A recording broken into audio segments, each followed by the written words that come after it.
Hello বন্ধুরা, আমি আজকে চিংড়ি মাছ ভাপাচ্ছি। এই যে চিংড়ি মাছে আমি এখানে কি মেখে নিয়েছি। এর মধ্যে আছে সাদা সর্ষে, কালো সর্ষে, পোস্ত, কাজু, কিশমিশ আর কাঁচা লঙ্কা, আর নুন, চিনি আর সামান্য হলুদ দিয়েছি। দিয়ে এটাকে মেখে নিচ্ছি। এর মধ্যে অল্প আমি এখন কাঁচা তেল দেবো। এই যে দিয়ে এটাকে আমি মেখে নিলাম ভালো করে।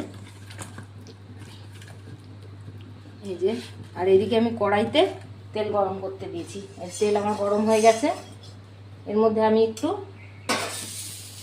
দুটো তেজপাতা ছোট্ট ছিঁড়ে দিলাম, আর একটু তার সঙ্গে কালো জিরা দেবো। এই যে কালো জিরা একটু দিয়ে দিলাম আমি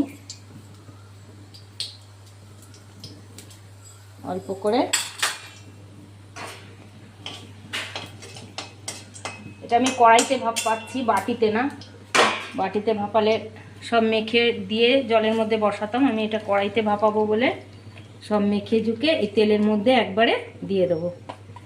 এই যে বন্ধুরা, আমি তেলের মধ্যে দিয়ে দিচ্ছি আস্তে আস্তে করে।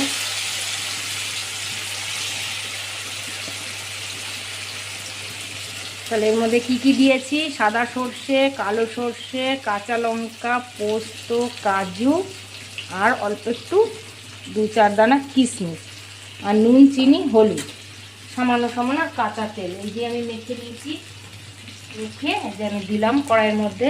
এইবার আমি হাতটা ধুয়ে, বাটিটা ধুয়ে এই জলটা দেব।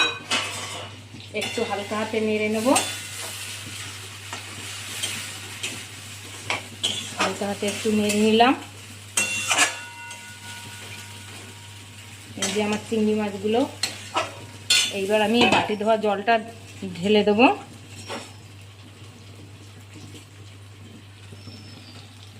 এই যে বাটি ধোয়া জলটা ঢেলে দিলাম আস্তে আস্তে।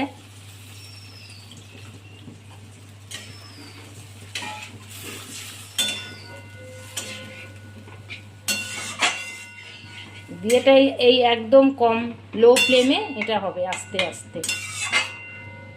আমি ঢাকা দিয়ে দিলাম। নামিয়ে আপনাদেরকে নামানোর আগে দেখাবো আমার এই মাছটা কেমন হয়েছে।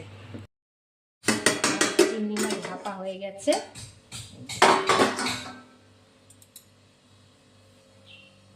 দেখেছেন কেমন সুন্দর রং হয়েছে।